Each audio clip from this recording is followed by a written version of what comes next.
turn our focus now to currencies. The euro rises the most in more than a year against the dollar as French and German leaders pledge to support European banks. Joining me now is Nick Bennenbroek, head of currency strategy at Wells Fargo and a Bloomberg best currency forecaster, which means he has a fantastic track record. That's why we love to have him on. Nick, thanks for joining us.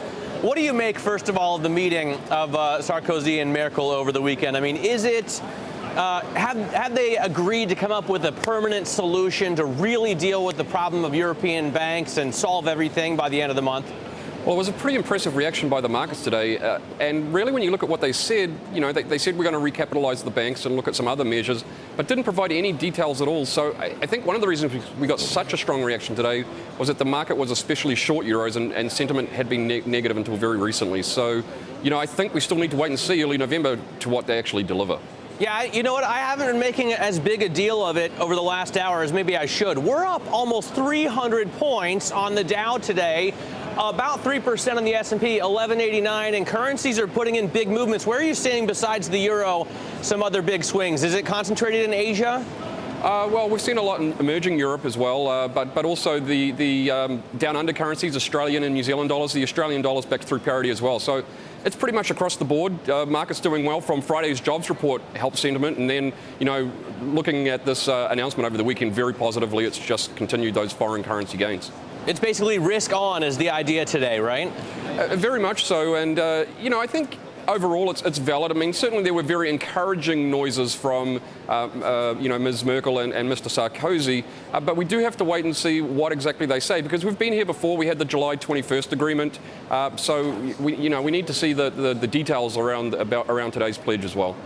So, I mean, the euro, as beaten up as you would have expected it to get, it's only dropped down to the low $1.30s, right? And I remember when it was 89 cents, 88 cents for a dollar.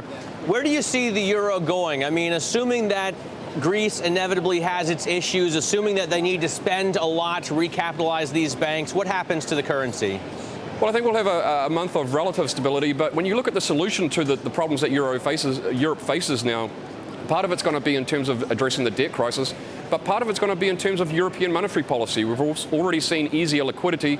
We'll probably see rate cuts. So while it might be good for the economy, I think it will be bad for the currency in terms of lower interest rates and very easy monetary policy. So I'd actually see the euro moving down to 125, maybe even as low as 120 if we were looking out in 12 months' time. How soon do you expect to see rate cuts? Because, we've been seeing more inflation there than we have here, and they're more hawkish there than we are here.